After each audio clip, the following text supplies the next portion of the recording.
말씀은 지난주와 연속이 되는 말씀입니다. 유대인들은 음식을 먹기 전에 항상 손을 씻고 음식을 먹어야 됩니다. 그런데 손을 어느 정도로 씻어야 됩니까? 팔도까지 씻어야 됩니다. 오늘도 화장실에서 보니까 손 팔도까지 안 씻더라고요. 저도 팔도까지 사실 안 씻었습니다. 이런 사람의 전통을 가지고 서기관과 바리새인들이 예루살렘에서 예수님이 가르치고 있는 곳에 가서 딱 지켜보는 거죠. 그런데 예수님의 제자들이 손을 씻지 않고 음식을 먹는 것을 보았습니다. 그래서 예수님을 공격하죠. 왜 당신의 제자들은 손을 씻지 않고 음식을 먹습니까? 이때 예수님께서 하신 말씀이 너희가 사람의 전통을 지킨다고 하나님의 말씀을 버린다라고 말씀하셨죠. 그러면서 하신 말씀이 너희의 입은 하나님이 섬긴다, 하나님이 경외한다, 하나님 경배한다라고 하지만 마음은 멀다. 이게 이사야 선지자의 말씀을 통해서 지난주에 보았습니다. 그런데 예레미야 선지자 참 비슷한 말씀을 하고 있어요.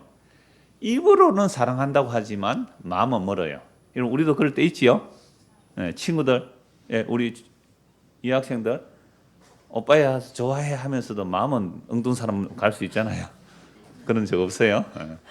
그러니까 우리는 마음과 말이 다를 수가 있단 말이에요. 이거 하나님 모르시겠어요. 우리를 지으신 하나님인데. 그래서 예레미야 12장 한번 찾아보십시다. 참 이사야 선지자 참 비슷한 말씀하시는데 이 선지자들은요 다 그리스도의 영이 임하여 이렇게 하나님의 말씀을 전한 겁니다. 예레미야 12장 1절 예레미야 12장 1절에서 4절까지 찾으시고 제가 읽어드리겠습니다. 여호와여 내가 주와 변론할 때에는 주께서 의로우시니이다. 그러나 내가 주께 질문하옵나니 악한 자의 길이 형통하며 반역한 자가 다 평안하면 무슨 까닭이니까? 주께서 그들을 심으심으로 그들이 뿌리가 박히고 장성하여 열매를 맺었거늘 그들의 입은 주께 가까우나 그들의 마음은 머니이다. 여호와여 주께서 나를 아시고 나를 보시며 내 마음이 주를 향하여 어떠함을 감찰하시오니 양을 잡으려고 끌어낸 것 같이 그들을 끌어내시되 죽일 날을 위하여 그들을 구별하옵소서. 언제까지 이 땅이 슬퍼하며 온 지방의 채소가 마르리까? 짐승과 새들도 멸절하게 되었사오니 이는 이 땅 주민이 악하여 스스로 말하기를 그가 우리의 나중일을 보지 못하리라 함이니이다. 지금 예레미야 선지자의 질문이 이거예요. 하나님 내 질문이 있는데요. 어떻게 악한 자가 형통하고 의인이 다 고난받습니까? 이건 너무나 큰 질문이죠. 오늘 이 시대도 마찬가지입니다. 악한 자를 어떻게 떵떵거리고 잘 사는데 의인들은 이 고난받습니까? 하나님 대답해 보십시오. 저 악한 자들을 하나님께서 허락했으니까 저 악한 자가 형통하죠. 나무가 심어져서 뿌리가 내리고 크게 자라는 거 하나님 허락해야 나무가 자라듯이 저 악한 자가 형통하고 부자가 되고 강하게 되는 것은 하나님 허락한 거 아닙니까? 근데 그들은요 입술로는 하나님을 사랑한다 라고 하지만 마음은 멀지 않습니까? 그러니 하나님 저를 심판해 주십시오. 언제까지 이 땅이 슬퍼하며 온 지방의 채소가 마릅니까? 여러분 우리나라는 그렇지 않아요. 약속의 땅이 아니기 때문에. 이스라엘 땅은 하나님의 약속의 땅이기 때문에 이스라엘 백성들이 가나안 땅에 들어가서 하나님을 경배하지 않고 우상을 섬기면 하늘이 노시되어 버려요. 비가 안 와요. 비가 안 오면 가물어서 채소가 안 나죠. 자 그렇게 되면 온 짐승들도 저 고생하는 거예요. 누구 때문에? 악한 자들 때문에. 하나님 이런 악한 자들 심판하여 주실랍니까? 언제까지 이대로 놔두실랍니까? 라는 항의를 한 거예요. 악한 자들은요 자기들은 악하게 살아도 뭐 제사 잘 드리고 안식을 잘 지키고 11조 잘 하니까 고난이 없어요. 그러니까 자기들 하나님을 잘 섬기니까 이렇대요. 봐라 내가 하나님을 잘 섬겼더니 주일을 성수하고 11조를 잘했더니 이렇게 복을 받았잖아 라고 하는 것처럼 안식일을 지키고 구약의 모든 절기를 지키고 제사를 잘 드리니까 내가 이렇게 복을 받았잖아. 입으로는 하나님을 경외한다 하는데 그 속에는 하나님과 멀어요. 왜 이렇게 되었을까요? 지난주 말씀 오늘 말씀 연결하면 사람의 가르침을 받았기 때문에 그래요. 사람의 가르침. 물론 성경을 사람이 가르쳤죠. 그런데 이 성경 가르친다는 사람들이 성경을 가지고 진짜 하나님이 뭘 원하는지를 가르쳐 준 거 아니에요. 제사 잘 드리세요. 복 받아요. 11조 잘하세요. 복 받아요. 이것만 가르친 거예요. 성경이 왜 11조 해라 그랬는지 안식일이 뭔지 그걸 안 가르쳐 준 거예요. 주일 성수 한번 복 받습니다. 11조 한번 복 받습니다. 그 얘기는 했는데 그게 뭔지를 얘기를 안 해준 거예요. 그러니까 입술로는 하나님 사랑한다, 하나님 섬기서 복 받자 하지만 마음은 멀어요. 하나님 사랑한 게 아니에요. 자기 사랑, 우상 사랑, 우상 숭배였습니다. 이게요, 공동번역으로 보면 참 이렇게 번역이 저는 잘 됐다고 봐요. 처음에 우리 개신교하고 가톨릭하고 같이 성경을 번역했거든요. 근데 지금은 이제 개신교는 따로 쓰고 가톨릭만 이걸 쓰는데 공동번역은 이렇게 했습니다.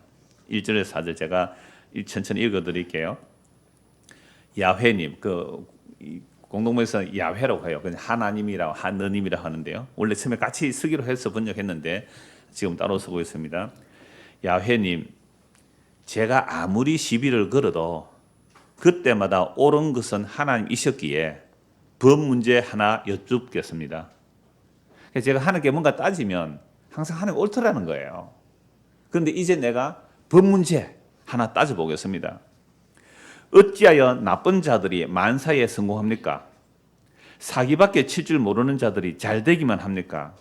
하나님께서는 그런 자들을 나무처럼 심어 뿌리를 받고 자라서 열매를 맺게 하시는군요.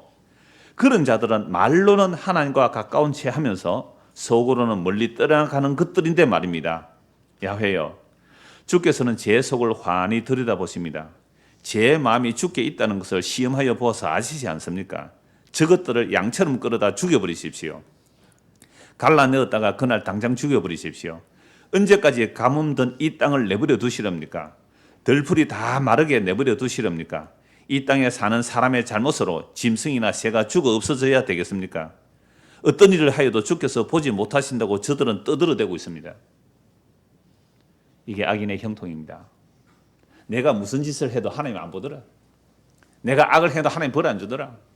큰 소리로 떠들어대는데 그 악인들로 인하여 이 땅에 풀들이 마르고 비가 오는 거 풀들이 마르고 짐승들까지 말라가 주는데 언제까지 저 악인들이 떵떵거리며 살게 내버려 두시옵니까?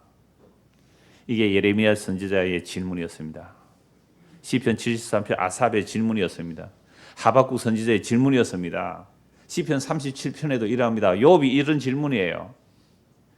이때 하나님의 답변은 이러합니다. 내가 반드시 심판한다. 내가 반드시 심판한다. 그러므로 너희는 믿음으로 살아라. 이게 의인은 믿음으로 살리라는 겁니다. 그러므로 너희는 믿음으로 살리라. 믿음으로 산다는 것은 부조리함을 안고 살아가는 거예요. 세상의 부조리함을 보면서도 하나님께서 심판하실 것을 믿고 살아가는 것, 그걸 믿음이라 그래요. 이렇게 선지자들이 항의를 해요. 하나님 이럴 수 있습니까? 이럴 수 있습니까?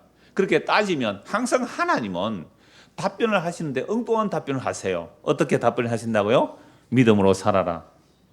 하나님 이럴 수 있습니까? 라고 따지면 너 황무지에 비 내리는 이유를 아느냐? 이렇게 답변하시거든요. 하나님 저 일본 저거 그냥 놔둘랍니까? 막 지진을 확 가라앉게 만들려야죠. 거기에 나를 사랑하는 자들이 있다. 이건요, 우리 주일학교 지금 요나서 했잖아요, 이번 주에. 이건 다 감히 우리가 상상할 수 없는 하나님의 긍휼과 자비와 그 공의들을 우리가 뭐라고 할 말이 없는 거예요. 그러니까 항상 이겨요. 뭐 질문하면 이기세요. 그렇게 질문해도 대답이 없으니까 요즘은요, 누가 나타나서 정의를 실현합니까? 열혈사제가 나타나서 공의를 실현하고 있어요. 목사님 언제 성경 보고 드라마 다 보면 나 이거 드라마 안 봤습니다. 제가 홈페이지 켜면 이제 다음이 뜨죠. 이제 메일이 연결돼서 홈페이지로 뜨니까 그거 보면 열혈사제 인기 있는 뭐 이렇게 나와요. 그럼 한번 클릭해 보는 거예요. 아, 이게 드라마구나. 그러니까 열혈사제 드라마 보면 이 사제 신부가 여러분 이 신부가 공의대로 안 되니까 어떻게 해요? 법원 멀고 주먹이 가까우니까 열혈사제 우리 중고등학생들 허리 쭉 펴고 이 허리 굽어져요. 목사님 허리 굽어집니다. 나중에 자 허리 쭉 펴고 저를 봐주세요. 옳지 그래 허리 쭉 펴고 기지개 쭉 펴고 그 열혈사제가 하나님의 공의가 실현이 안 되니까 어떻게 해요? 내가 나가서 주먹으로 정의를 실현하겠다고 얼마나 쾌감이 있어요. 대리만족이죠. 그래서 아마 사람들이 보는 것 같아요. 자 그러니까 이 사제가 악인들을 막 정죄하는데 여러분 사제라는 말은 제사장이라는 말이거든요. 제사가 있어야 사제가 있는데 제사가 없는데 무슨 사제가 있어요. 그래서 이 사제들이 참 타락을 많이 했어요. 그래서 기독교라는 것이 이제 4세기 때부터 이제 타락하기 시작한 이유는요. 로마가 기독교를 박해하다가 로마가 기독교를 공인하고 나중에 로마가 기독교를 국교로 만들어 버리니까 기독교가 박해를 받다가 갑자기 박해하는 기독교가 돼요. 로마가 통치하는 나라는 다 십자가를 그려야 되잖아요. 그럼 그게 온갖 미신과 온갖 우상숭배가 다 있는데 그게 다 십자가로 포용이 된단 말이에요. 그래서 중세 기독교가 타락한 이유는 온갖 이교 문화들이 십자가로 다 들어오는 거예요. 껍데기는 십자가 그려놓고 안에는 뭐예요? 온갖 이교 문화가 다 들어오는 거예요. 뭐 신비 체험, 뭐 귀신 쫓아내는 거, 성상 숭배, 뭐 온갖 신비 운동들이 가톨릭에 다 있었던 거예요. 자, 그러면서 이 기독교가 권력을 가지게 되니까 어느 정도로 권력을 가지느냐라고 하니까요. 여러분 중세 시대 때 교황은 뭐라 그래요? 교황은 태양이라 그러고 황제는요 달이라 그래요. 그러니까 황제가 기분 나빠서 가만히 있습니까? 황제와 교황하고 싸우는 거예요. 서로 권력을 가지려니까 교회에 뭐가 많이 있어야 돼요? 돈이 많이 있어야 되죠. 그러니까 돈이 많이 있으려면 헌금을 많이 하면 복 받는다고 해야 교회에 돈이 많이 들어올 거 아닙니까? 이게 가톨릭의 역사예요. 이게 중세 천년의 역사란 말이에요. 그러니까 이런 땅을 많이 차지하고 돈을 많이 받으면 그래서 죽은 뭐 베드로 대성당 질 때 그랬잖아요. 여러분 잘 아시잖아요. 여러분들이 헌금하면 여러분의 죽은 조상들이 예수 안 믿고 죽어도 여러분들이 헌금을 많이 하면 여러분의 공덕으로 인하여 점점 어디로 올라간다고요? 천국으로 올라간다고. 이런 부모 사랑하세요? 네, 부모 사랑 아무도 없는 건데. 정말 여러분 부모님 사랑하는 사람이 있어요. 그러면 부모가 지금 죽었다, 지옥 가 있다. 마음이 고통스럽잖아요. 근데 여러분들 헌금하면 그 부모 죽은 영혼이 하늘로 올라간다. 그거하고 천도제하고 뭐가 달라요? 그러니까 불교하고 가톨릭은 굉장히 비슷해요. 내 정성으로 떠드는 구천을 떠드는 그 조상들을 어디로 올려보낸다고요? 좋은 극락으로 보낸다고. 그래서 우리 나라 문화는 그래요. 여러분 우리나라 문화 잠시 설명하면 이런 거예요. 제가 아주 오래전에 이런 비유를 많이 들었는데요. 우리 한국 기독교라는 것은요. 샤머니즘과 불교와 유교가 짬뽕되어 있는 기독교입니다. 그 문화에서 벗어날 수가 없는 거예요. 이걸 어떤 목사님이 설교하는데 잠시 들었는데 제가 스타일을 안 좋아하는데 그 얘기를 하더라고요. 야, 저 사람도 저 얘기를 하네. 여러분 우리나라는 원래 뿌리가 샤머니즘입니다. 뭐든지 빌어요. 토템과 샤머니즘이에요. 애니미즘이고 토테미즘이에요. 뭐든지 정령이 있다는 거죠. 나무에 빌고 심지어 집안의 농에도 비는 거예요. 우물에도 비는 거예요. 그렇게 비나 그 샤머니즘이거든요. 모든 샤머니즘의 그 원칙은 원화소복이에요. 화는 멀리하고 복음 불러드리자. 이게 모든 종교성이에요. 그 샤머니즘이 있다면 이 샤머니즘은 부족 국가에나 통하지 나라가 국가가 되려면 샤머니즘 정신으로 안 됩니다.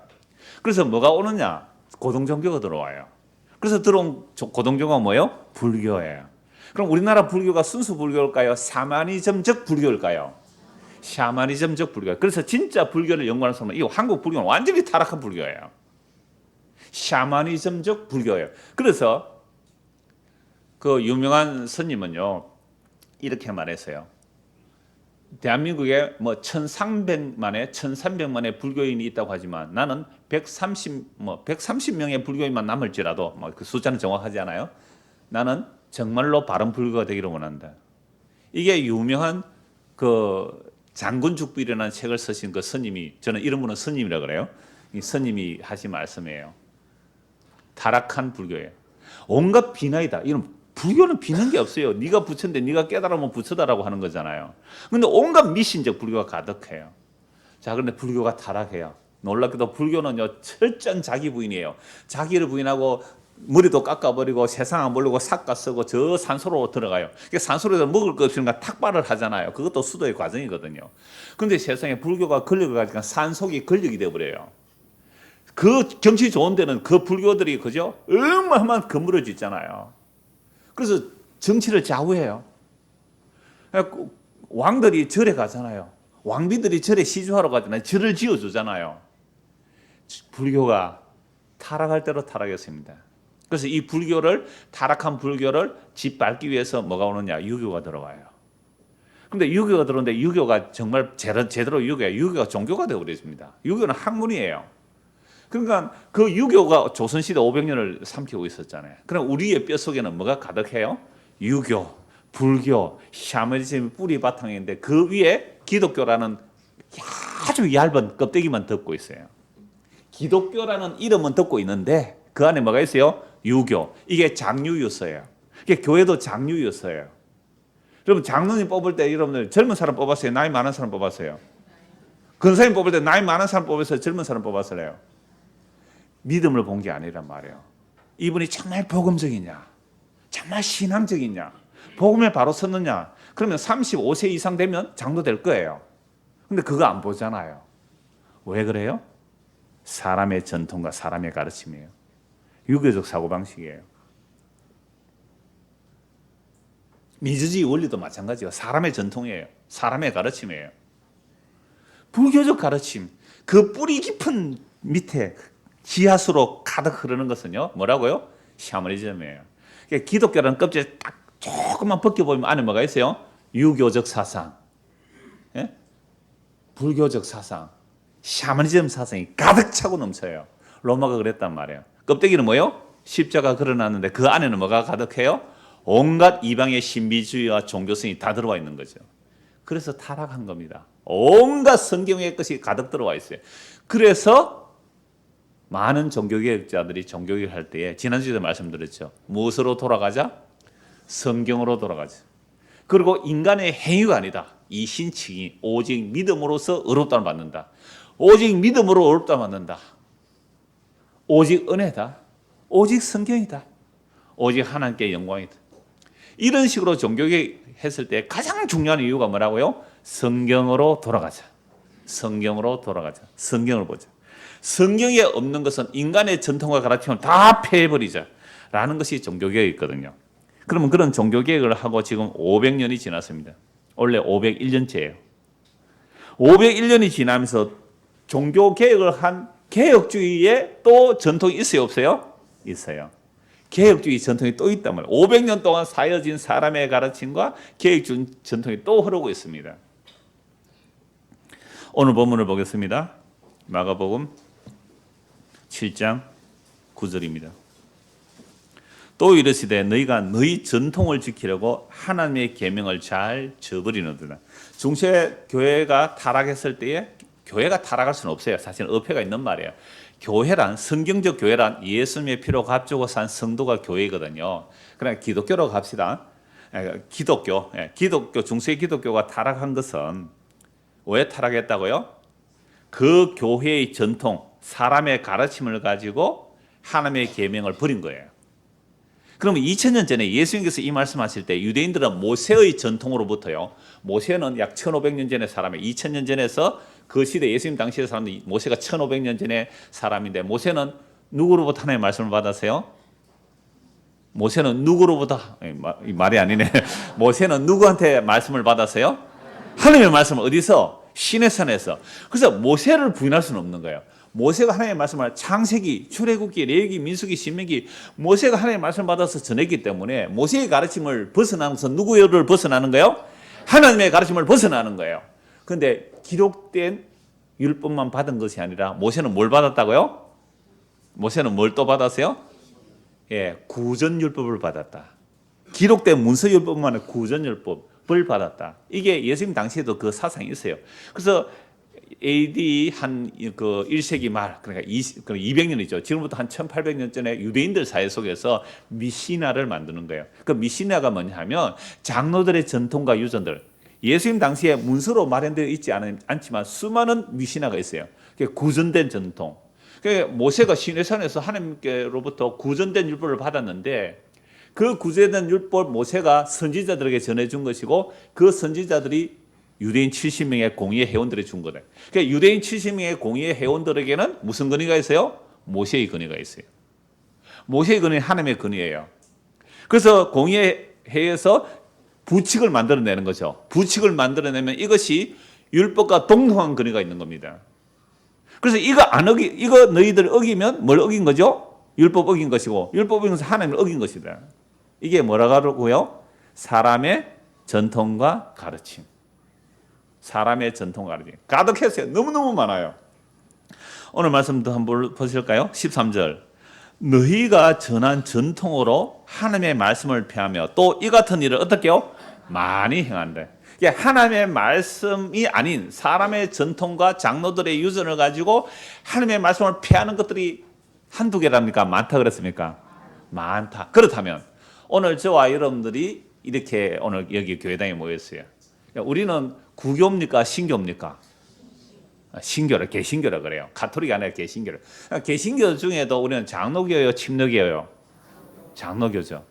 요새 뭐 그런 교파, 교단도 안 따집니다. 그럼 우리는 장로교의 전통들이 있겠죠? 예, 좋은 전통이 있을 수 있습니다. 마땅히 좋은 전통이 있죠. 오직 은혜다. 얼마나 좋은 거예요. 오직 믿음이다. 오직 성경이다. 오직 하나님께 영광이다. 참 좋은 전통들 많아요. 그러나 이 500년 된 개혁 교회의 가르침 안에 사람의 전통과 유전이 많을까요? 적을까요? 많습니다. 많습니다. 찬양대 가운을 왜 입어야 되죠? 누가 입으라 그랬어요? 가운 거 누가 입으라 그랬어요? 창세기 몇 장 몇 절? 요한 몇 장 몇 절 가운 입으라는 얘기 있어요. 찬양대 하면 가운을 입어라. 저는 이렇게 답하죠. 요한계시록에 보니까 흰 옷을 입고 찬양 무리가 있던데요. 이렇게 말해야지. 그게 가운이에요?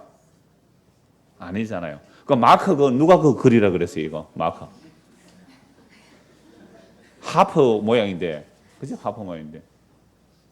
지휘자는 왜 좀 뻘거이 좀 크게 하고, 대원 반주도 그런데 반주도 좀 뻘거이 크고, 다른 사람 좀 가늘고, 누가 이렇게 말했어요, 이거? 누가 이래라 그랬어요? 보십시오. 찬양대가 만약 가운 여름에 제가 가운 입지 마라 그래요. 가운 안 입으면 이상하게 여겨요. 왜 가운 안 입느냐고. 성찬식 할 때 제가 가운 안 입잖아요. 목사가 왜 가운을 안 입느냐고. 결혼식 할 때 여러분 장례식 할 때 목사가 꼭 가운 입잖아요. 안 입고 하면 이상하게 여겨요. 그 성경 어디 나옵니까? 그러니까 우리가 교회당에서 이게 바른 신앙생활이라고 하는 것들이 얼마나 사람의 전통과 가르침이 가득한지 몰라요. 그리고 13절에 예수님 말씀하시잖아요. 2000절에 그랬어요. 너희가 전한 전통으로 하나님의 말씀을 피하고 또 이 같은 일을 어떻게 해요? 많이 하고 있어요. 많이. 그래서 제가 한 교회 한 20년 있으면서 이런 말씀을 보면서 계속 교회가 뭔가 계속 고민하잖아요. 하면서 말씀 보면서 참 심각해요. 이 목회를 이런 식으로 계속 해야 되는가라는 그 생각을 지금 계속 하고 있거든요. 교회가 도대체 뭐냔 말이에요. 교회당에 오면 교인 되는 거예요. 어떤 분은 우리 교회 올 때 왜 여기 왔습니까? 할 때 제가 말씀드렸잖아요. 제가 보수가 아니고 설교를 들어보니까 기복이 아니라서 왔대. 보수가 아니고 기복. 그럼 내가 뭐 진보라는 말입니까? 어떤 분은 제가 진보라서 너무 싫대. 제가 분명히 말씀드렸습니다. 저는 보수도 진보도 아니고 뭐라고요? 무슨 파? 예수파라고.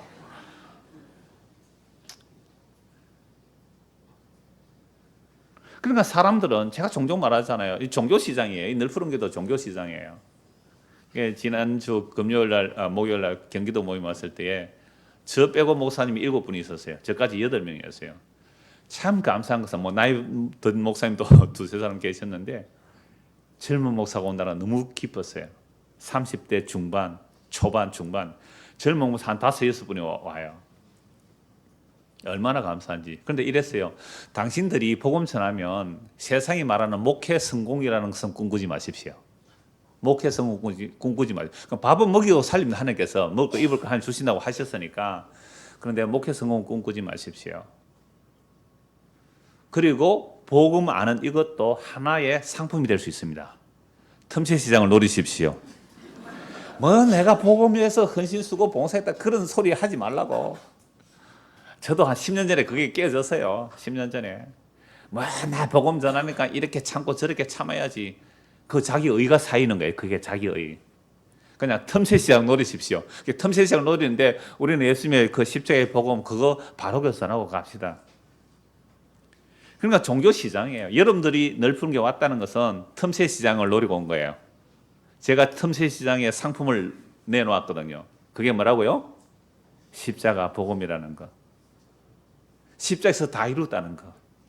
내가 더 이상 뭐 할 게 없다는 거. 믿기만 하면 된다는 거. 이게 여러분들에게 좋은 상품거리였어요. 그거 바구니 담아간 거예요.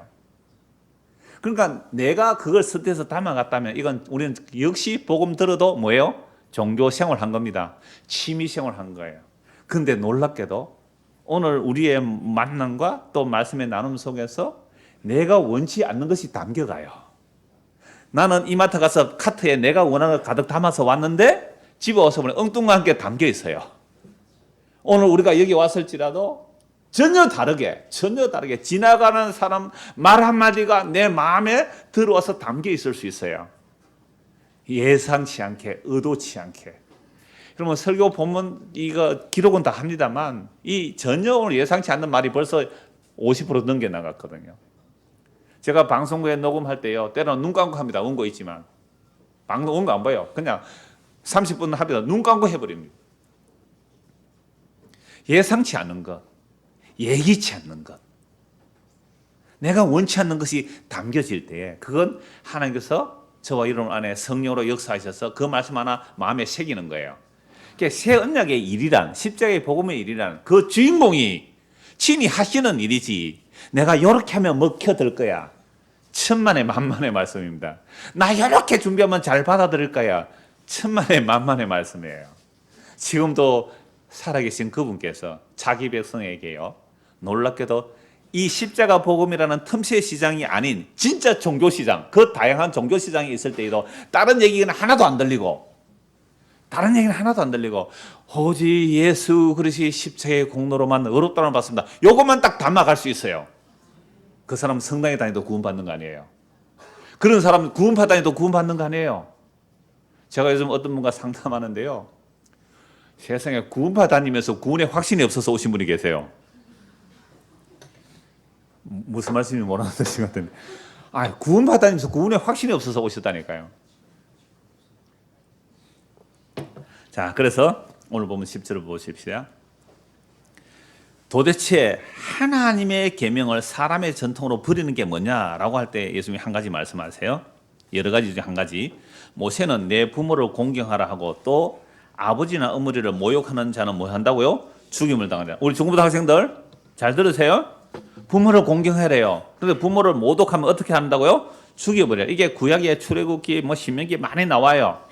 자, 그래서 자기 아버지, 어머니 저주하는 건 반드시 죽이라 한단 말이에요. 물론 유대인들의 부모는 무슨 일을 해야 돼요? 하나님의 말씀을 전해야 돼요. 하나님의 말씀을 전하는데 자식이 안 듣고 거역하면 이건 하나님을 거역하는 것이기 때문에 자식고 정말 죽여요. 그러니까 하나님의 말씀 전해도 안 들어요. 맨날 술 먹고 아버지 욕하고 막 부모님 때리고 안 들어요. 그러면 부모가 데리고 와서 막 마을에 가서 재판해야 돼요. 여러분들이요, 장모님들 모여보세요. 우리 저 아들 하나가 있는데 누구 이름 됐고? 우리 저 딸 하나가 있는데요, 누구 이름 됐고? 얘가요 정말 말을 안 들어요 라고 얘기를 하면, 그리고 아버지 엄마가 증거하면 동네 사람들이 그 아들을 돌로 쳐 죽입니다. 너무 무섭죠? 그렇게 엄격한 부모 공경, 하나님의 말씀을 전해야 돼요. 물론 하나님의 말씀을 안 전하는 부모를 공경하라라는 뜻은 아니에요. 물론 신약에서도 주 안에서 너희 부모를 공경하라 그랬거든요. 예수 믿지 말라고 하면 그거 거역해야죠. 그러니까 주 안에서 공경하는 것, 그 구약에서는 부모가 율법 선생님이기 때문에 부모의 말을 안 들으면 정말로 저주를 받고 심판을 받는다고 말씀해요. 자, 그렇게 엄중한 부모 공경이 있단 말이에요. 그래서 부모를 공경하기 위해서는 부모에게 마땅히 공양할 걸 드려야 돼요. 부모가 늙으면 못 먹고 사니까 자녀가 어떻게 해요? 부모에게 먹을 걸 드려야 돼요. 이렇게 음식을 드리고 공양해야 되잖아요. 자, 그렇게 마땅히 드려야 되는데 요 사람들이 얼마나 교묘하게 부모 공경하는 것을 안 하려고 사람의 전통이 나오느냐 하면 그게 고르반 사상이에요. 한번 보십시오.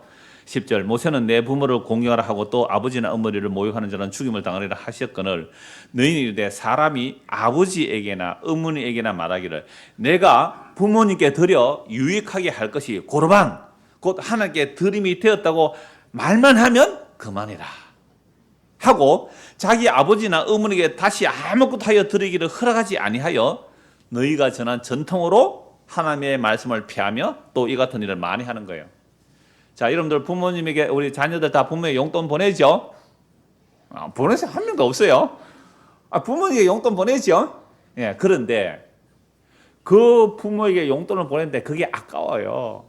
뭐 지금 자식들 크는데 부모에게 용돈 보낸 게 몇십만 원, 뭐 10만 원 보낼 수도 20만 원 보낼 수도 있고, 뭐 자녀가 이러면 좀 나누면 좀 적겠죠. 그 수십만 원 보낼 수도 있는데, 물론 부모가 뭐 연금이 있거나 하면 용돈 정도만 드려도 되겠지만, 우리 부모 세대들은 보험도 없었어요. 연금도 없었단 말이에요. 우리 부모 세대들은 정말 자식들에게 다 퍼주었어요.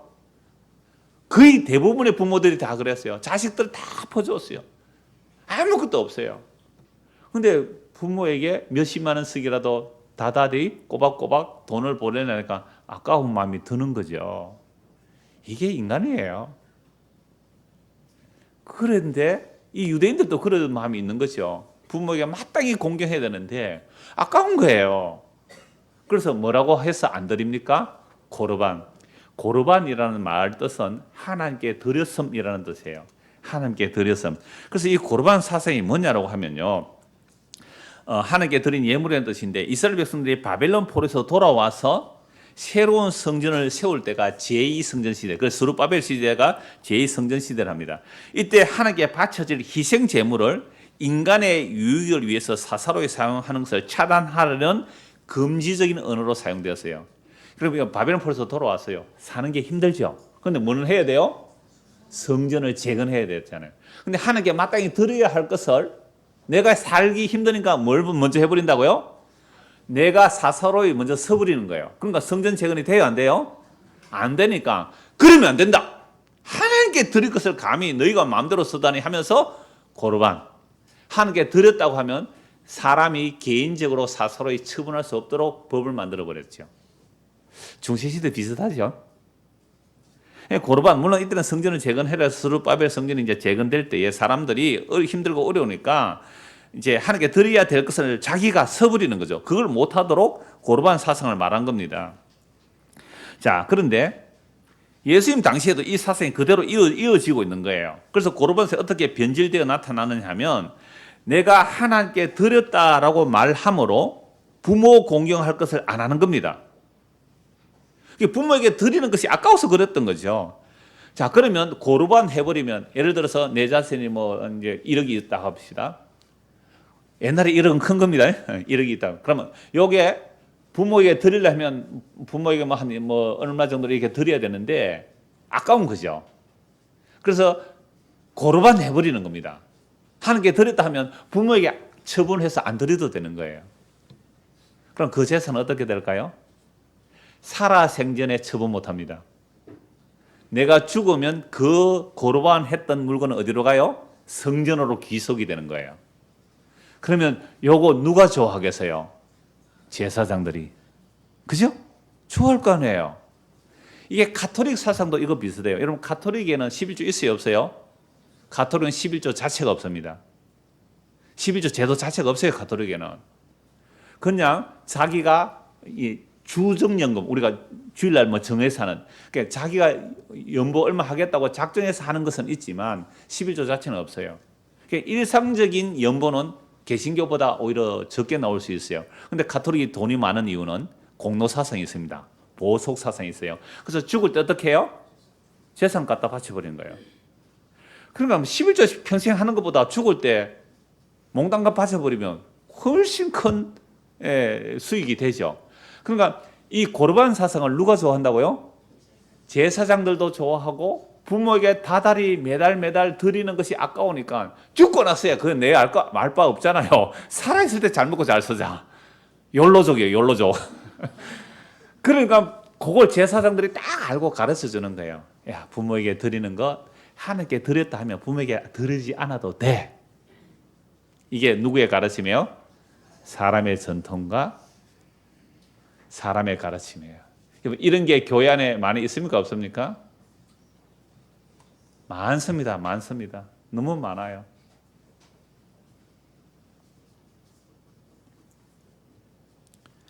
자, 그래서 오늘 우리가 이렇게 교회당에 와서 신앙생활 한다고 하지만 과연 성경대로 합니까? 아니면 사람의 전통대로 하고 있습니까? 여러분 예배 드린다 할 때 제가 첫 시간에 기도할 때 금을 줬습니다만은 예를 갖추어 절한다는 뜻이죠. 그런데 우리가 하나님을 어떻게 섬길 수 있어요? 죄인이. 하나님은 죄인의 것을 안 받으세요. 여러분들이 아주 미워하는, 진짜 미워 죽겠는 인간이 내한테 뭐 좋은 거 가지고 오면 받겠어요? 잡아 던져버리죠. 오늘 주일학교 선생님이 분반 공부할 때 자리가 없어서 제 그 서재까지 다 방을 내놔야 아이들이 공부를 해요. 그래서 아이가 많은 반이 그 반에 와서 하시는데요. 선생님이 이러더라고요. 유대인들이 얼마나 선민사성이 대단하냐면 우리 한국 사람이 유대인 사회에 가서 전도하려고 살고 있잖아요. 음식을 담아서 갖다 준 거예요. 음식을 유대인이 한국 사람이 줬다 그랬어요. 한국 사람 유대인이 줬다 그랬어요. 하여튼 줬는데 이 유대인들이 그 그릇을요 이제 돌려주니까 이방인의 집에 들어갔던 그릇이 더럽다고 깨버려요. 그 앞에서. 이방인이 준 그릇이라고 깨버렸다니까요. 여러분들이 만약에 목사님 이거 하나 잡수세요 하고 뭐 그릇에 물건 담아왔어요. 근데 이 부정한 것, 이 거룩한 목사가 이걸 먹겠다고 팍 깨버리면 어떻게 하겠어요? 그 정도로 유대인들의 선민사성이 대단한 거예요. 그러니까 우리 죄인이 뭘 도대체 하는 게 드릴 수 있느냐 말이에요. 내가 약하고 신은 높고 크고 능력이 많으니까 내가 신에게 정성을 바쳐서 그게 기도든 돈이든 뭐든 간에 바침으로 신으로부터 뭔가 받아내자고 하는 이 모든 것을 종교라 그래요. 종교. 그럼 우리는 그동안 교회 와서 복음으로 살았어요? 종교로 살았어요? 종교로 살았잖아요. 그렇게 종교적으로 살다가 망한 사람은 복음이 조금 들려요. 종교 생활을 하다가 안 망한 사람은 아직도 복음이 안 들려요. 그래서 복음은 뭐냐? 예수님이 이렇게 말씀하셨잖아요. 인자가 온 것은 섬김을 받으러 온 것이 아니라 섬기려 하고 많은 사람들을 위하여 예수님의 죄 없는 그 생명을, 그 목숨을 우리에게 내어주신 거예요. 그러면 진짜 예배는 뭐예요? 예수님의 섬김을 잘 받는 이게 예배란 말이에요. 이게 사마리아 우물가에 예수님 찾아간 이유예요. 남편 6이나 있었던 그 남편 5 있었고 지금 사는 남편도 자기 남편이 아닌, 이건 꼭 바람기가 많은 여자가 아니라 고대 사회에 혼자 된 여자는 살기 힘들어서 저는 그렇다고 봐요. 그 기곤 운명. 여러분 왜 대낮에 왔을까요? 저는 시골에 살아서 알아요. 물길로 갈 때 아침 일찍 가요. 아침 일찍. 아니면 해질 때 가요. 대낮에 그 뜨거운데 누가 물길로 와요. 우물에. 사람들이 수군대니까. 혼자 물길로 왔는데 예수님이 거기 딱 가서 기다리고 있네요. 오실 줄 알고. 거기 앉아서 그 여자에게 생명수를 주잖아요. 내가 너에게 생명수를 주겠다고. 그 여자 그 생명수 받았어요. 물동이 던져버리고 동네 가서 예수님 만났다 그러잖아요. 이게 예배예요. 예수님 그때 이렇게 말씀하세요. 요한복음 4장에서 영과 진리로 예배할 때가 오느니 곧 이때라. 유대인들은 예루살렘에서, 사마리아인들은 사마리아 산에서. 아니야! 장소가 아니고 시간이 아니고 영과 진리로 예배할 때가 오느니 곧 이때라. 누가 찾아오 주시면 예배예요? 예수님이 그 여인을 찾아오셨어요. 그 여인의 죄를 예수님이 담당하시고 십자가에 죽으세요. 그게 예배란 말이에요. 마리아가 예수님의 발치에 앉아서 예수님의 말씀을 받아 듣는 거, 그거 예수님을 섬겨드리는 대접이었어요. 마르다는 빼앗겼어요. 자기가 예수님 대접, 물론 순수하게 대접한다 했을지라도 마리아가 꼼짝을 끊고 앉아있으면 화가 나서 버럭 화를 내면서 자기가 하나님을 섬겼다는 게 다 날아가 버려요. 내가 20년 동안 주를 이렇게 섬겼는데, 30년 이렇게 주를 섬겼는데 주님께서 나보다 교회 처음 나온 사람이 막 복을 줬다 해보십시오. 화나요 안 나요? 그러면 내가 20년 30년 섬긴 게 뭐가 돼요? 다 빼앗겨버린 거야. 날아가 버리는 거예요. 그래서 사도행전 17장 한번 보십시다. 여러분 이거 제가 한 50번은 말씀드렸을 거예요. 사도행전 17장 22절.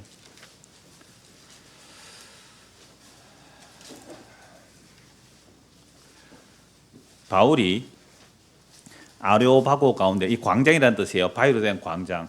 제가 한 10년쯤 전에 여기 한 가봤어요. 직접. 바울이 아레오바고 가운데 서서 말하되 아덴 사람들아, 그리스 아테네 사람들이에요. 너희를 보니 뭐가 많다고요? 범사에 종교심이 많도다. 내가 두루다니며 너희가 위하는 것들, 신을 섬긴다는 것들을 보다가 알지 못하는 신에게라고 새긴 단도 보았으니 그런즉 너희가 알지 못하고 위하는 그것을 내가 너희에게 알게 하리라. 아는 신은 다 섬기겠지요. 그런데 내가 알지 못하는 신은 내가 안 섬김으로 그 신이 나에게 해코지 하면 어떨까 싶어서 미리 예방정책으로 알지 못하는 신에게 지어놓은 거죠. 이걸 만신전이라 그래요. 온갖 신들 다 들어놓는 거죠. 여러분 절에 가면 불상이 수십 개 쫙 나인 데 있을 거예요. 요거는 공부 잘하게 해주는 불상, 요거는 또 요거는 취직, 승진, 요거는 결혼운, 요거는 애정운, 요거는 재물운, 이게 전부 다 타락한 불교입니다. 그런 걸 해가지고 딱 그 대법당 대웅전에 딱 들어가면 제일 먼저 눈에 딱 보이는 그 불상이 응답받은 거래요. 한 개는 응답받는데, 어느 기도원에도 한 가지는 응답받는데, 만신전입니다. 만신전. 알지 못하는 신에게. 이게 뭐라고요? 범사에 종교심이 많다다. 그럼 대한민국 사람 종교심이 많을까요? 적을까요? 많기 때문에 어마어마한 절들이 생겼고, 많기 때문에 어마어마한 예배당들이 생겼고, 많기 때문에 수많은 이단 종교들도 거대한 신전들이 생기는 겁니다. 종교성 다 무너져야 돼요. 그러면 종교성 때문에 남녀 호랑갱고도 큰 건물 지어놓고, 도를 하십니까도 큰 건물 있고, 신천지도 하나님의 교회도 뭐든 간에 종교성이 많을수면 많을수록 어마어마한 건물들이 세워져요. 범사에 종교심이 많다다. 범사에 종교심이 많다다. 그래서 내가 진짜 하나님 알려줄게. 24절, 25절 같이 읽읍시다. 우주와 그 가운데 있는 만물을 지으신 하나님께서는 천지의 주제시니 손으로 지은 전에 계시지 아니하시고 또 무엇이 부족한 것처럼 사람의 손으로 섬김을 받으시는 것이 아니니 이는 만민에게 생명과 호흡과 만물을 친히 주시는 이십니다. 여러분, 예수님께서 오신 것은 우리에게 섬김 받으러 오신 것이 아니라 뭐라고 오셨다고요? 섬겨주려고 우리에게 생명을 주시고 호흡과 만물을 친히 주시는 그 예수 그리스도, 그분을 믿는 것이 하나님께 영광이 되고 하나님의 일이 됩니다. 자, 그런데 이 예수를 안 믿으면 어떻게 될까요? 30절 보십시오. 사도행전 17장 30절. 알지 못하던 시대에는 하나님이 간과하셨거니와 그냥 내버려 뒀다는 거예요. 우상을 숭배하던 그냥 내버려 두신 거예요. 이제는 어디든지 사람에게 다 명하사 회개하라 하셨으니. 그럼 회개한다는 게 뭐예요? 종교성에서 돌아서라. 회개가 뭐라고요? 종교성에서 돌아서라. 종교성에서 돌아서라. 그럼 교회당에 올 때 11시 예배 딱 참석하고 왜 오후에는 안 와요? 11시 예배 참석하고 가면 그래도 나는 대예배 참석했으니까 마음이 안심하고 가지요. 종교성입니다. 그러니까 복음 전하면 그 종교세에서 자유하니까 어떻게 해요? 나는 내 마음대로 놀겠다. 그거는 방종이라 그럽니다. 알지 못하던 시대에 하나님이 간과하셨거니와 이제는 어디든지 사람에게 다 명하사 회개하라. 회개가 뭐예요? 종교성에서 돌이키는. 우리 안에 종교성이 있을까요? 없을까요? 어떤 종교성이 있다 그랬어요? 샤머니즘, 불교, 유교, 이 땅의 문화들. 온갖 종교성이 덕지 붙어 있는데 종교 설악하면 뭐래요? 기독교. 그건 얇은 막이에요. 얇은 막. 그거 찢어보면 안에 온갖 종교성이 가득해요. 다른 불 가득해요. 다른 불. 그래서 회개하라. 회개의 기준이 뭡니까? 31절 같이 읽읍시다. 이는 정하신 사람으로 하여금 천하를 공의로 심판한 날을 작정하시고 이에 그를 죽은 자 가운데서 다시 살리신 것으로 모든 사람에게 믿을 만한 증거를 주셨습니다. 예수 그리스도의 죽으심과 부활, 이것이 모든 사람에게 믿을 만한 증거예요. 그래서 예수를 믿으면 심판을 받지 않고 예수를 믿지 않으면 심판받는 거예요. 이게 복음의 증거예요. 그래서 이 복음을 증거하면 어떻게 해요? 돌이키라. 주께로 돌이키라. 제가 이런 설교를 하니까 그 창원기독연합회 이단대책위원회에서 제가 질문했다 그래요. 만 2년 전인데 아직 답이 없어요. 그 질문한 주동자는 지금 다른 데 가버렸어요. 그래서 주일 성수에 대해서 제가 몇 달 전에 오후에 에스더 하면서 주일 성수 쭉 얘기 다 했잖아요. 안식일에 대해서. 그래서 주일 성수에 대해서 질문하기에 제가 이렇게 했죠. 성경에는 주일 성수라는 말이 없습니다 해버렸죠. 주일 성수 성경에 없잖아요. 자, 그러면 11조는 어떻습니까? 11조는 질문을 안 했어요. 한국 교회에서 가장 그 신앙생활 잘한다는 기준이 뭐겠어요? 주일 성수 11조요. 그러니까 여러분들은 그게 자유하죠? 그거 때문에 교회 오죠? 우리 교회? 제가 서울에 오래전에 서울에 그 말씀 한 달에 한 번씩 전화로 갔을 때에 지금 서울은 모임을 안 합니다만은 그때 김태규 목사님이라는 분이 오셨어요. 저보다 나이 많으신 목사님인데 이분이 율법과 법에 대한 책을 만들어 무료로 나눠주고 그랬어요. 근데 얼마 전에 몇 달 전에 저한테 전화가 왔어요. 이분은 그 11조가 그 얼마나 종교적으로 만들어 버리냐라는 데에 대한 어떤 분노가 있는 거죠. 그래서 11조 안 하면 도둑놈이다. 11조 안 하면 저주받는다. 11조가 선악과다. 11조가 축복의 종자시다. 농부가 종자씨 먹지 않는데 왜 너희는 11조 떼먹느냐? 라는 것으로 막 11조 해서 복받은 사람, 11조 안 해서 저주받은 사람, 수많은 간증들이 오늘도 교회 안에 마구마구 쏟아지죠. 이걸 안타깝게 생각해서 이분이 자기가 전 재산이 3천만 원 있는데 그 통장 사본까지 제가 찍어서 보냈어요. 11조가 성경적으로 이 신약 시대에도 11조가 성경적으로 옳다고 증거하면 3천만 원 상금 드리겠습니다. 그 여러분 구글이나 또는 유튜브에 이렇게 검색 한번 해보십시오. 동영상이 나올 건데요. 11조 상금 3천만 원. 괜찮죠? 뭐 논문 하나 쓰면 되잖아요. 11조가 성경적으로 옳다라는 것을 성경적으로 증거해내면 3천만 원 상금 드리겠다고. 그러니까 그 목사님이 저에게도 이 일에 같이 해줄 수 있습니까? 예, 같이 하죠. 그러면 이제 어떤 사람이 논문을 써내면 이제 제가 논문 심사를 하겠죠. 그리고 이 사람은 정말 성경적으로 11조를 완벽하게 증거했군요. 그래서 우리도 11조 해야 됩니다. 라고 나온다면 3천만 원 주겠다는 거 아닙니까? 근데 만약 누구든지 그걸 증거 못하면 11조는 가짜라는 거 아니에요. 여러분, 단지 이 한 말씀에 대해서 이분은 정말 3천만 원 상금을 걸었어요. 이분은 왜 이런 일을 했을까요? 오늘날 교회라는 곳이 사람의 전통과 사람의 가르침 때문에 누구를 버리고 있어요? 11조의 완성인 예수님을 버리게 되고 안식일의 완성인 예수님을 버리게 되고 모든 제사와 날과 달과 절기의 완성이신 예수님을 버리는 일이 일어나기 때문에 그 안타까움으로 그걸 하는 거예요. 그러니까 제가 종종 말씀드리잖아요. 여러분 교회당에 올 때마다 왜 교회당에 모여야 되는가? 내가 지금 신앙생활 하는 이게 진짜 성경에 있는 내용인가? 전통에 있는 것인가? 질문해 보세요. 목사에게도 그런 거 질문하세요. 목사님 이거 성경입니까? 전통입니까? 질문 한번 해보십시오. 그래서 결론으로 이 말씀 보고 결론 내리겠습니다. 골로새서 2장 보십시오. 날과 달과 전통을 지키면 어떻게 되는지를 보십시오. 골로새서 2장입니다. 골로새서 2장 12절부터 보겠습니다.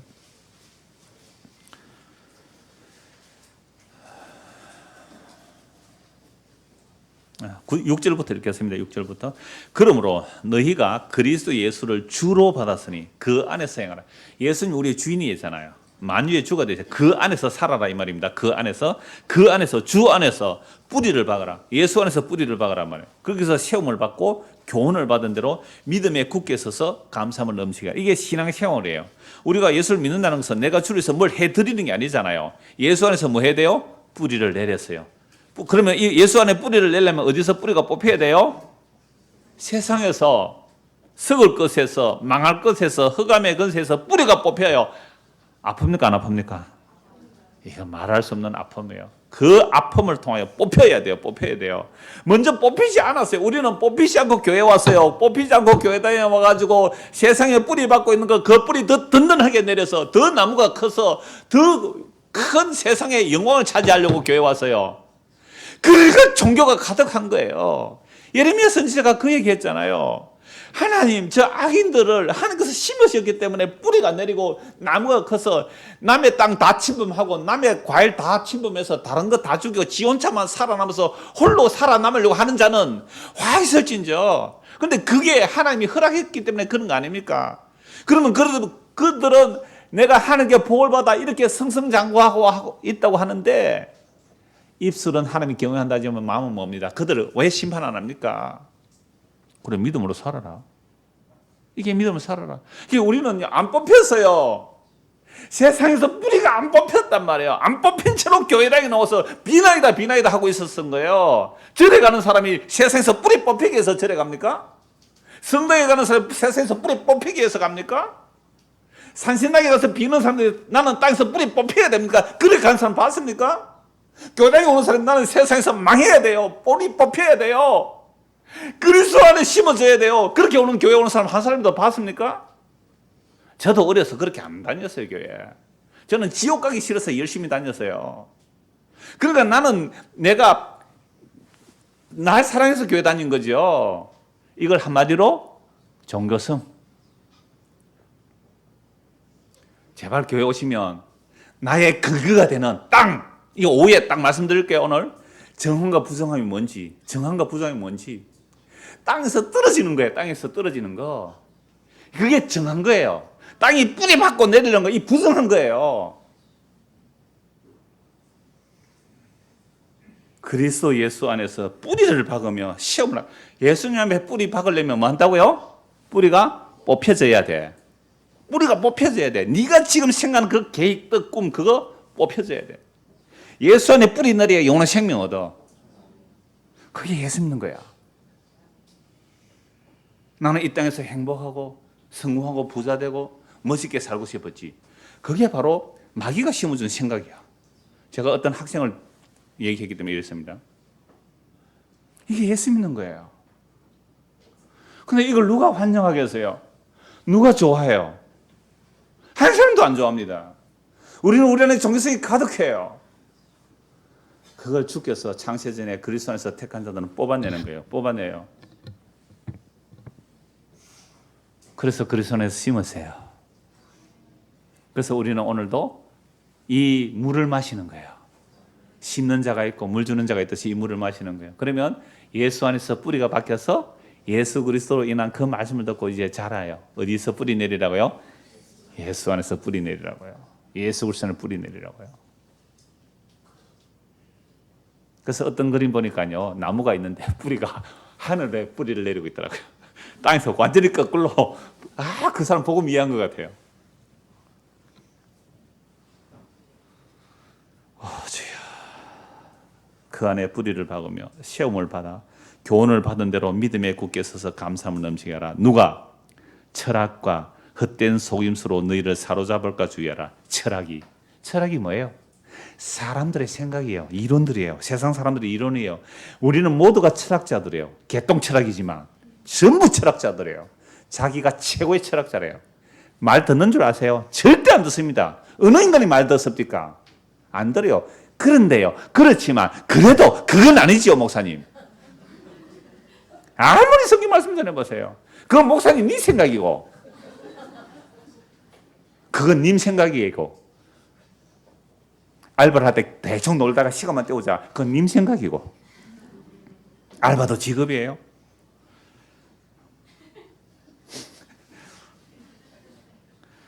정말 우리가 철학이야, 철학.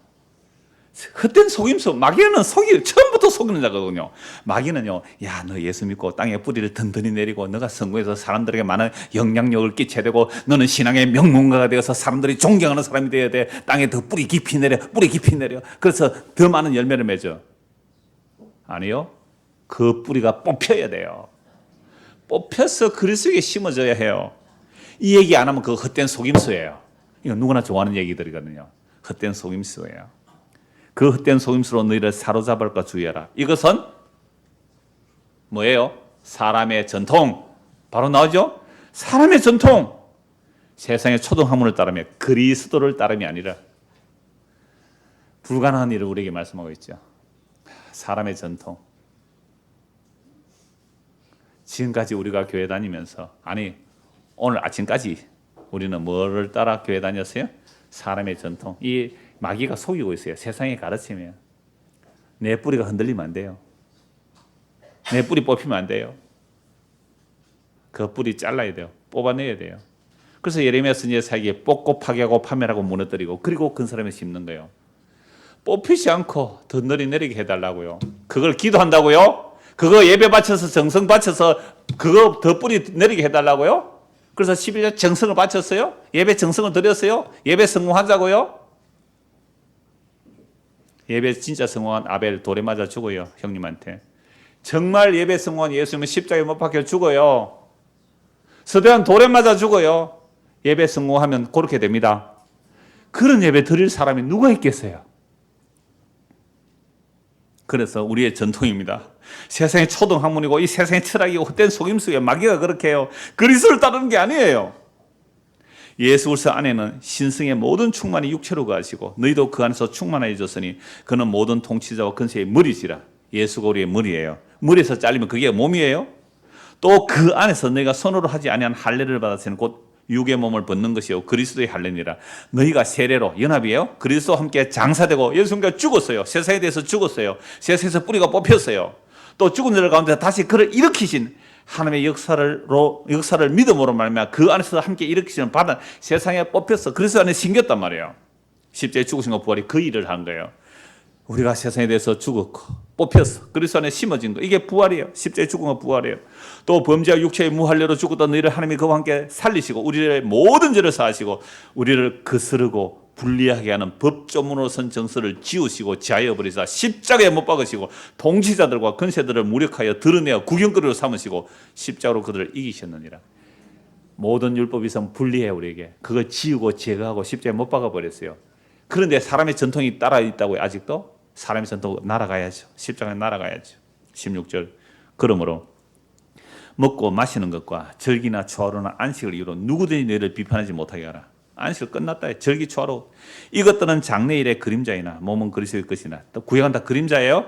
아무도 꾸며낸 겸손과 천사 숭배를 이유로 너희를 정죄하지 못하게 하라. 그가 그 본 것에 의지하여 그 육신의 생각을 따라 헛되이 과장하고 머리를 붙들지 아니하는지라. 사람의 전통을 따르면 뭘 안 붙들어요? 머리를 안 붙들어요. 자기의 행위를 붙들어요.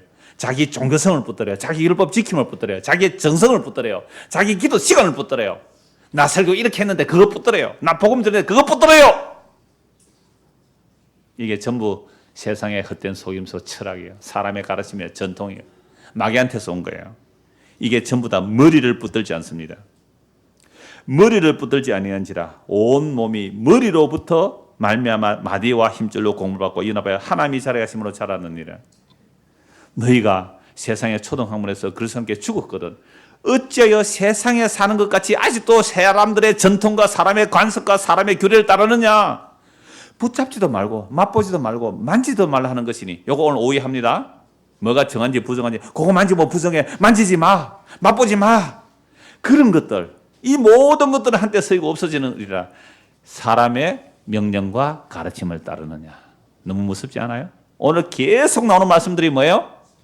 우리가 신앙생활 한다는 게 신앙생활 아니었어요. 사람의 전통과 사람의 가르침, 내 개똥철학, 내 어떤 지식, 내 종교성 그거 붙들고 예수 믿는다고요. 사람의 명과 가르침입니다.